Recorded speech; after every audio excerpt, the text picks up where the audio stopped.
Hello बच्चों, जय हिंद।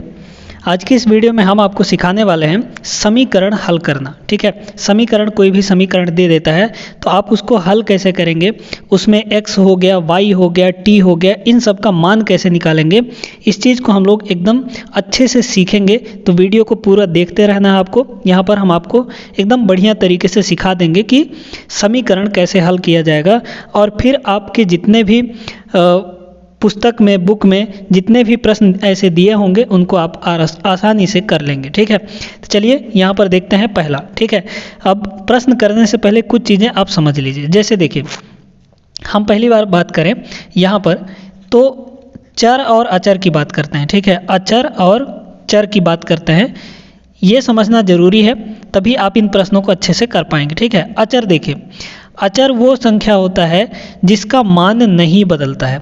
जैसे हम कहें कि यहाँ पर 3 है, तो क्या इसका मान 3 के अलावा कुछ और हो सकता है क्या? तो 3 के अलावा कोई इसको 6 कहेगा? नहीं कहेगा ना। तो 3 क्या है? एक अचर है। अचर का मतलब होता है कि यह जिसका मान ना बदले, फिक्स रहे एकदम। ठीक ना। फिर उसके बाद आता है हमारा चर। चर इसका मान बदलता रहता है। जैसे मान लीजिए x हो गया। अब x का मान कुछ भी हो सकता है, 2 हो सकता है, 3 हो सकता है, 10 हो सकता है, -8 हो सकता है, कुछ भी हो सकता है। तो ये x का जो वैल्यू है वो बदलते जा रहा है ना। इसका कोई एक फिक्स मान नहीं है। तो ये हमारा चर हो गया। इसी तरीके से और भी हम जो चर होते हैं वो y प्रयोग करते हैं, है ना। चर के तौर पर, चर के रूप में y को भी ले लेते हैं, t को भी ले लेते हैं, w को भी ले लेते हैं। तो ये सारे के सारे हमारे क्या हैं? चर हैं।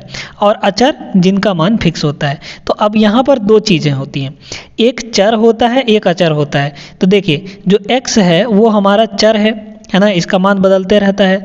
और जो 4 है या फिर 3 है, ये क्या है? हमारे चर हैं, अचर हैं, यानी इनका मान फिक्स है। 4 का मान 4 रहेगा, कुछ और नहीं हो जाएगा, है ना। यहाँ पर 3 का मान 3 ही रहेगा, 11 का मान 11 ही रहेगा, कुछ और नहीं बदल कर हो जाएगा। बात समझ में आया? तो अचर जिनका मान फिक्स हो और चर जिनका मान बदलते रहते। ठीक है, चलिए अब इन प्रश्नों को सॉल्व करने का तरीका हम लोग सीखते हैं। तो देखिए, यहाँ पर 4 नियम हम आपको बताने वाले हैं, बहुत ही ध्यान से सुनिएगा। 4 नियम हम आपको बताएंगे। ठीक है, अगर बीच में बराबर लगा हुआ है, ठीक है, ध्यान से सुनते जाइएगा। अगर इधर कुछ भी चीज़ प्लस में है ना, इधर कुछ भी चीज़ प्लस में है तो इधर जाके वो किस में हो जाएगा? माइनस में हो जाएगा, ध्यान रखिएगा। या फिर इधर कोई भी चीज़ माइनस में है तो इधर आके किस में हो जाएगा? प्लस में हो जाएगा। यानी अगर हम यहाँ पर अगर हम किसी भी चीज़ को, अगर वो प्लस या माइनस में है, अगर हम किसी चीज़ को बराबर के इस पार या उस पार ले जाते हैं तो उसका चिन्ह बदल जाता है। समझ में आया? चिन्ह बदल जाता है। अगर इस पार प्लस में है तो उधर जाके माइनस में हो जाएगा, अगर इस पार माइनस में है तो उधर जाके प्लस में हो जाएगा। बात समझ में आया?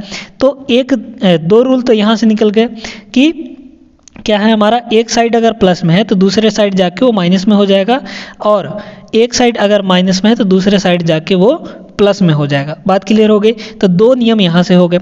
अच्छा, अगला जो नियम है हमारा वो ये है कि अगर इधर गुणा में है कुछ भी चीज़, अगर इधर गुणा में है कुछ भी चीज़ तो वो इधर जाके किस में हो जाएगा? भाग में बदल जाएगा, यानी बटे में हो जाएगा। बटे का मतलब क्या होता है? भाग ही तो होता है। अगर इधर बटे में है तो उधर जाके गुणा हो जाएगा, है ना। तो ऐसे चलता है, यानी बराबर के इस पार उस पार जब हम ले जाते हैं तब गुणा का भाग बन जाता है, भाग का गुणा बन जाता है। जब भी बदलते हैं या फिर इस पार से उस पार या उस पार से इस पार लाते हैं तो गुणा का भाग हो जाता है, भाग का गुणा हो जाता है। और अगर धनात्मक है तो ऋणात्मक बन जाता है, और अगर ऋणात्मक है तो धनात्मक बन जाता है। यही 2 रूल आपको याद रखना है।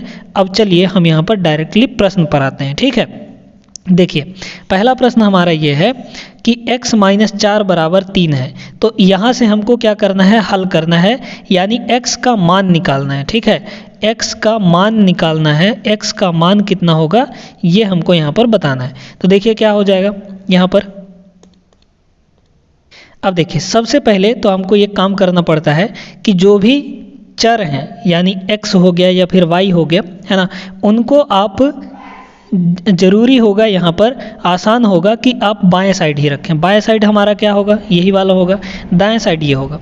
तो x को आप यहीं रखिए, यानी बाएं साइड ही रखिए। तो जब x को बाएं साइड रखेंगे तो ये जो -4 है ना, -4, हमने क्या बताया कि इधर माइनस में रहेगा तो उधर जाके किस में बदल जाएगा, प्लस में हो जाएगा। तो देखिए x को हम यहीं छोड़ेंगे, फिर बराबर है तो बराबर लगाएंगे, और इस -4 को हम उधर लेके जाएंगे, है ना। तो इधर क्या है, पहले से 3 है, पहले से ये बैठा हुआ है। इस -4 को उधर ले जाएंगे तो इसका चिन्ह बदल कर क्या हो जाएगा, +4 हो जाएगा। ठीक है, अगर इधर +4 रहता तो उधर जाके -4 हो जाता। यहाँ पे -4 है तो उधर ले जाएंगे तो +4 हो जाएगा। अब देखिए 3 + 4 कितना हो जाता है बच्चों, तो 3 + 4 हो जाता है 7। देख लीजिए x बराबर 7 आ गया, यानी x का जो मान है वो 7 आ गया। यही आपका उत्तर हो जाएगा। देखिए कितना आसान है। अगर आप 4 नियम याद रखते हैं तो ये प्रश्न जो है बहुत आसानी से हो जाएंगे। ठीक है, चलिए अब इस प्रश्न को देखते हैं, करते हैं। यहाँ पर क्या है, 2x + 3 = 11 है। अब यहाँ पर सबसे पहले तो हमने क्या बताया कि x वाला जो भाग है उसको अपने पास ही रखिए, यानी बाएं साइड ही रखिए। ठीक है, तो यहाँ पर देखिए 2x को हम यहीं रखेंगे, फिर बराबर लगाएंगे। पहले से इधर क्या बैठा है, 11 बैठा है। अब इस +3 को हमको ले जाना है उधर, है ना, चिन्ह सहित, ध्यान रखिएगा चिन्ह सहित जाता है। तो प्लस का 3 है, +3 को उधर ले जाएंगे तो -3 हो जाएगा। हमने क्या बताया कि इधर प्लस रहेगा तो उधर माइनस, या इधर माइनस रहेगा तो उधर प्लस, है ना, इस तरीके से हो जाता है। तो ये +3 उधर जाके क्या हो जाएगा, -3 हो जाएगा। अब यहाँ से आप बताइए, ये हुआ 2x बराबर 11 में से 3 घटाएंगे तो कितना आएगा, 8 आएगा। अब देखिए थोड़ा सा और समझते रहिएगा। जैसे देखिए हम यहाँ पर कह रहे हैं 3x का मतलब ये होता है कि इसको हम 3 × x पढ़ते हैं। क्या पढ़ते हैं, 3 × x। 3x का मतलब ये है कि 3 का x के साथ गुणा हुआ है ना। वैसे ही यहाँ पर देखिएगा 2x का क्या मतलब है, 2 का x के साथ गुणा हुआ है। तो 2 इधर किसके साथ है, गुणा में है, गुणा में है तो उधर जाके भाग हो जाएगा। हमने क्या बताया कि इधर गुणा रहेगा तो उधर जाके भाग, या फिर इधर भाग रहेगा तो उधर जाके गुणा, है ना। जैसे ही हम बराबर के इस पार या उस पार ले जाएंगे तो गुणा का भाग हो जाएगा, भाग का गुणा हो जाएगा। तो यहाँ पर जो 2 है वो गुणा के रूप में है। तो गुणा के रूप में जब है तो इधर जाएगा तो भाग हो जाएगा, यानी x तो यहीं रहेगा, वो कहीं नहीं जाएगा। बराबर ये पहले से इधर 8 बैठा है, इधर से ये 2 गुणा में है, इधर आएगा तो किस में हो जाएगा, बटे में हो जाएगा, यानी 8/2 हो गया। अब 8/2 का मतलब होता है कि 8 का 2 से भाग देना। तो 8 का 2 से भाग दे दीजिए। ये जो ऊपर रहता है ना उसको हम बीच में रखते हैं, और जो नीचे रहता है उससे हम भाग देते हैं। तो 2 चौके कितना हो जाएगा, 8 हो जाएगा। यहाँ से ये कट गया। ठीक है, यानी 8/2 का मान कितना आ जाएगा, 4। तो यहाँ से x का जो मान है वो कितना होगा, 4 होगा। यही आपका उत्तर हो जाएगा। उम्मीद करते हैं कि आपको अच्छे से समझ में आ गया होगा।